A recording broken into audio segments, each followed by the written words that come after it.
Okay, so we are going to review how to graph a line using the slope intercept method.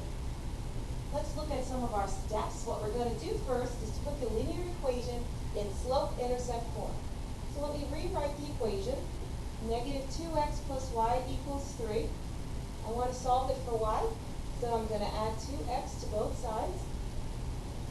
And I get y equals 2x plus 3.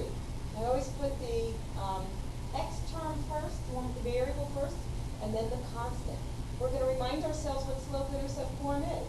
It's y equals mx plus b. M is the slope, b is the y-intercept. So my slope here, when I compare to y equals mx plus b, m equals 2. And my y-intercept, which is b, is 3. Then I am going to plot my y-intercept, because that's easy to do. I just go over to my y-axis, and it's over there at the y value of 3, 0, 3. Then I turn my slope into a fraction, and if your slope is an integer, that's very easy to do. You just put it over 1. I remind myself that slope is change in y over change in x, delta y over delta x.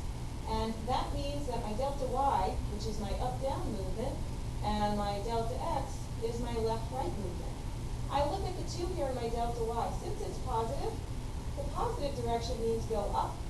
And on my delta x here, the positive direction means go right. So what I do now is I look at my y-intercept of 3, and I'm going to go up 2 and then right 1. So I move up 2, and then I go right 1. There's my next point. Now if I do it again, I'm off the chart. So what I'm going to remind myself is how negatives work. 2 over 1 is the same as negative 2 over negative 1. So now when I look at my change in y over change in x, this is a negative number, so I am going down. Now when I look at this one here, a negative number on the bottom means go left. So I go down 2, left 1. Down 2, left 1. Down 2, left 1.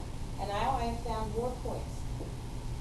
So very important. Up and to the right is the same as going down and to the left.